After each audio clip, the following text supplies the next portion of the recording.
여러분들이 신앙생활 하면서 사실은 또 고민에 한번 해봤었던 그 주제 중에 하나가 방언이라는 것을 참 의아해하고 또 때로는 이게 뭐지? 라고 고민했던 사람들이 있었을 것 같습니다. 제가 이 방언에 대해서 여러분들과 오늘 함께 나눠 보기를 원하는데요. 저는 처음 방언을 접한 것은 중고등부 수련회 때였습니다. 제가 중고등부 수련회를 막 하고 있는데 막 찬양도 하고 기도하는 그런 집회 시간이었어요. 그런데 어떤 그 순간에 갑자기 목사님과 또 선생님들이 오셔서 정말 우리나라 말이 아닌 막 이상한 말을 하는 거예요. 근데 이상한 말이 왜 이상한 말이냐면 외국어도 아닌 것이 또 뭔가 한국말도 아닌 것이 참 이상한 그런 말들인 것이죠. 근데 그러한 말을 하면서 저를 위해 기도해 주시는데 정말 나도 모르게 눈물이 나고 은혜를 경험한 느낌이 있었어요. 그래서 정말 이 방언을 굉장히 사모했었습니다. 정말 어떻게 하면 그 방언을 받을 수 있을까? 정말 혈안이 돼서 어떻게 하면 방언을 할 수 있을지 물어보기도 하고 또 열심히 기도해 보기도 하고 또 애를 썼는데 방언을 안 주시는 거예요.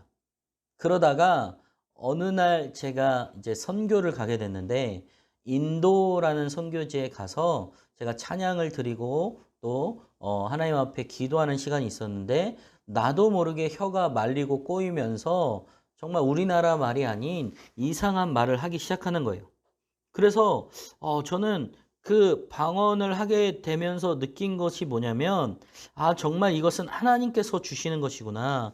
정말 하나님께서 나에게 정말 인도하시는 것이구나라는 것을 경험하게 되었습니다. 그런데 이 방언이라는 것은 바로 은사의 문제라는 거예요. 사실 방언은 굉장히 복잡합니다. 왜냐하면 성경에 방언이 있는데 왜 복잡한 문제일까라고 생각할 수도 있어요. 그러나 방언은 쉽게 생각할 문제가 아니라는 거죠. 특별히 신약 성경에 명시된 은사가 오늘날 모두 존재하는 것은 아닙니다. 예를 들어서 사도의 문제를 생각해 보면 성경 시대에 사도가 존재했지만 오늘날에는 사도가 존재한다고 볼 수 없어요. 2000년대 들어서 미국 필러 신학교의 교회 성정학 교수였던 피터 와그너 교수는 오늘날에도 1세기에 존재했던 사도가 존재할 수 있다며 신사도 운동을 주장했습니다. 그러나 사도는 보냄을 받은 자라고 단순하게 정의할 수 있는 것이 아닙니다. 예수님이 많은 제자 중 직접 선별하여 세우셨다라는 특수성이 있다라는 거죠. 사도들의 정신은 계승할 수 있지만 그 특수성까지 이어진다라고 할 수는 없는 것입니다. 이처럼 성경에 나오는 은사가 오늘날 모두 존재하진 않습니다. 연속성과 불연속성이 있다라는 거죠. 어떤 은사가 연속적이고 불연속적인지는 따질 수가 없다라는 거예요. 오늘날의 방언을 이해하는 것도 이와 같은 맥락에서 우리가 이해할 필요가 있다라는 거예요. 현 시대에 방언이 있냐 없냐, 방언을 꼭 해야 되냐라는 질문 앞에 우리가 단순하게 명료하게 결론을 내릴 수 있습니다. 이 질문은 성경이 말하는 방언은 무엇인가를 고민하면 해결할 수 있다라는 것이죠. 방언에 대한 가장 큰 오해는 방언을 기도의 형태로 이해한다라는 거예요. 오늘날 교회에서의 거의 모든 형태의 방언이 기도라고 생각합니다. 그러나 방언에 대한 구체적인 기록이 있는 사도행전과 고린도전서에서 방언으로 기도한다는 구절은 딱 한 구절 고린도전서 14장 14절에서만 나옵니다. 나머지는 방언으로 말한다라고 기록되어 있어요. 여기 기록된 방언으로 말한다를 기도로 국한해서 해석할 수는 없다라는 거예요. 의사 전달이나 설교나 다양한 형태로 말할 수 있습니다. 심지어 고린도전서 14장 14절에 기록된 방언으로 하는 기도는 문맥상 개인의 기도가 아닌 공적으로 드리는 기도로 이해할 수 있어야 합니다. 즉 성경에서는 개인이 방언으로 기도하는 구절은 찾을 수 없다라는 거예요. 그런데 이 방언의 문제에 있어서 논란이 되는 것은 이게 외국어인가 아니면 인간이 알아들을 수 없는 언어인가라는 거예요. 이 부분은 사도행전에 나오는 방언과 고린도전서에 나오는 방언을 나누어서 생각해 볼 수 있습니다. 먼저 사도행전 2장에 기록된 방언을 살펴보기를 원하는데요. 오순절 날이 이름에 그들이 다 같이 한 곳에 모였더니 그 호련히 하늘로부터 급하고 강한 바람 같은 소리가 있어 그들이 앉은 온 집에 가득하며 마치 불의 엿처럼 갈라지는 것들이 그들에게 보여 각 사람 위에 하나씩 임하여 있더니 그들이 다 성령의 충만함을 받고 성령이 말하게 하심을 따라 다른 언어들로 말하기를 시작하니라. 그때에 경건한 유대인들이 천하 각국으로부터 와서 예루살렘에 머물러 있더니 이 소리가 나매 큰 무리가 모여 각각 자기의 방언으로 제자들이 말하는 것을 듣고 소동하여 다 놀라 신기하게 여겨 이르되 보라 이 말하는 사람들이 다 갈릴리 사람이 아니냐 우리가 우리 각 사람이 난곳 방언으로 듣게 되는 것이 어찌 됨이냐 우리는 바데인과 메데인과 엘람인과 또 메소보다미아, 유데아, 갑바도기아, 본도와 아시아, 부르기아와 밤빌리아, 애굽과 및 구레네에 가까운 리비아, 여러 지방에 사는 사람들과 로마로부터 온 나그네, 곧 유대인과 유대교에 들어온 사람들과 그레데인과 아라비아인들이라 우리가 다 우리의 각 언어로 하나님의 큰 일을 말함을 듣는도다 하고 예수님이 부활하고 승천하신 다음에 제자들이 함께 모여 기도하다 성령의 임재를 경험합니다. 성령의 강력하신 인도하심을 경험한다라는 것이죠. 그럼과 동시에 서로 방언으로 말하기 시작합니다. 주위에 있던 다른 나라 사람들이 그 소리를 들으면서 깜짝 놀라기 시작해요. 갈릴리 사람들이 자기 나라의 언어로 하나님의 일을 말하는 것을 들었기 때문이라는 것이죠. 이처럼 사도행전에 기록된 방언은 인간이 알아들을 수 없는 언어가 아닌 명백한 외국어라는 것이죠. 두 번째는 고린도전서에 나오는 방언인데요. 이 부분에서 우리가 잘 살펴보아야 합니다. 고린도전서 14장 2절 말씀은 방언을 말하는 자는 사람에게 하지 아니하고 하나님께 하나니 이는 알아듣는 자가 없고 영으로 비밀을 말함이라. 이 구절만 우리가 놓고 본다면 방언은 영으로 하나님께 알아들을 수 없는 말입니다. 하지만 방언이 알아들을 수 없는 말이라는 사실을 인정하지 않는 사람들은 이 구절의 문맥에만 집중합니다. 바울은 고린도전서 14장을 고린도 교회가 방언의 은사를 남용하고 있음을 비판하는 언어로 전개하고 있습니다. 때문에 14장 2절을 문자 그대로 받아들이기보다는 반어법으로 이해한다라고 지적합니다.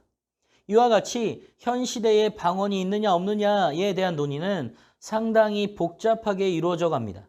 우리는 방언의 유무보다도 한국교회에서 일어나는 대다수의 방언 현상이 과연 건강하고 성경적인가에 대해서 집중해야 합니다. 다 괜찮다라고 받아들일 수는 없다라는 거예요. 물론 하나님이 주신 것이고 우리가 그것을 잘 사용하고 하나님의 나라를 위하여 구할 때 비로소 그것은 온전한 것이 된다라는 것이죠.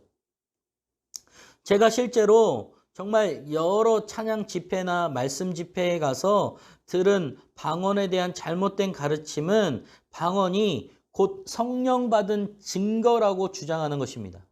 바울은 오히려 성도가 모든 은사를 받는 것은 아니라고 말해요. 고린도서 22장 30절 말씀은 다 병 고치는 은사를 가진 자이겠느냐, 다 방언을 말하는 자이겠느냐, 다 통역하는 자이겠느냐. 또한 통역이 없으면 교회의 질서를 위해 오히려 방언할 것을 금하고 있습니다. 고린도전서 12장 27절 28절 말씀은 만일 누가 방언으로 말하거든 두 사람이나 많아야 세 사람이 차례를 따라하고 한 사람이 통역할 것이요 만일 통역하는 자가 없으면 교회에서는 잠잠하고 자기와 하나님께 말할 것이요. 바울은 이 사도행전에서 외국인들이 갈릴리 사람들이 방언함을 보고 놀란 것처럼 방언은 믿지 않는 자들을 위한 표적이라고 말합니다. 따라서 방언이 교회에서 남용될 경우 역기능을 가진다라고 분명히 지적하는 것입니다. 그러므로 방언은 믿는 자들을 위하지 아니하고 믿지 아니하는 자들을 위한 표적이나 예언은 믿지 아니하는 자들을 위하지 않고 믿는 자들을 위함이니라. 그러므로 온 교회가 함께 모여 다 방언으로 말하면 알지 못하는 자들이나 믿지 않은 자들이 들어와서 너희를 미쳤다 하지 아니하겠느냐라고 말씀합니다. 무슨 말씀일까요? 누구는 방언을 하고 누구는 방언을 하지 않아요. 그리고 믿는 사람들은 방언에 대해서 이해할 수도 있고 이해할 수도 없는 사람들이 있어요. 그런데 정말 그런 사람들에게 우리가 도리어 방언을 하여서 정말 모르는 사람들이 미쳤다라고 할 정도로 오해할 수 있는 일들을 해야 되는 것이 맞느냐라고 말하는 것이죠. 성경이 말하는 방언에 대해 살펴보았을 때 방언은 모든 성도가 받는 은사가 아닙니다. 오히려 오늘날 한국교회 안에서 벌어지는 방언 현상이 정말 건강한지 우리가 꼼꼼하게 따져봐야 할 필요가 있다는 것이죠. 성령의 열매는 방언이 아니라 사랑과 희락과 화평과 오래 참음과 자비와 양성, 충성, 온유, 절제라고 말합니다. 우리는 성도들과 함께 생활하면서 방언할 수 있냐 없냐라고 서로에게 묻고 그것이 있고 없음에 따라 서로의 신앙의 깊고 낮음, 또 성령을 받았냐 안 받았냐의 논리로 가서는 안 된다라는 거예요. 이것은 정말 우리가 그러한 은사보다 성령의 열매를 맺으며 살아가는지 점검하는 것을 우선순위에 두고 신앙생활해야 된다라는 것입니다. 정리하자면 하나님께서 주신 은사가 많아요. 다양한 은사가 있습니다. 그러나 이 은사는 선물과도 같다라는 것이죠. 마치 이것은 받을 수도 있고 안 받을 수도 있는 것입니다. 그래서 이것이 또 받았다라고 해서 정말 그 사람이 엄청나게 신앙생활을 잘하거나 또 괜찮은 사람이냐라고 우리가 질문할 필요가 없다라는 거예요. 그것은 그냥 하나님께서 주신 것이지 그 주신 것을 오히려 하나님의 나라와 덕을 세우는 데 사용하지 않는다면 오히려 그 은사는 사용하지 않는 게 더 낫다라고 사도 바울은 이야기하고 있는 거예요. 그래서 우리는 우리에게 주신 은사를 사용할 때 남을 배려하고 다른 사람이 그것으로 인하여 실족하지 않도록 덕을 세우면서 해야 된다라는 거예요. 그리고 오직 하나님의 나라와 영광을 위해서 하는 거죠. 마치 바리새인들처럼 외식하거나 다른 사람들에게 내 신앙의 잘남을 보이려고 한다면 그것은 하나님이 원하시는 것이 아니라는 거죠. 그래서 오히려 방언을 하냐 안 하냐보다 우리가 성령의 9가지의 열매에 성령의 주시는 열매를 맺고 살아가는가 이것에 집중하는 것이 오히려 우리의 삶에 또 우리의 신앙생활에 더 건강한 것이라는 것을 여러분들이 꼭 기억하셨으면 좋겠습니다. 바라기는 성령의 은사 사모해야지만 받았다면 건강하고 하나님의 나라와 덕을 세우면서 하고 또 받지 않았더라도 성령의 열매를 맺고 살아갈 수 있도록 성령 하나님을 의지하며 기도하며 살아가는 여러분들 되시기를 주님의 이름으로 축복합니다.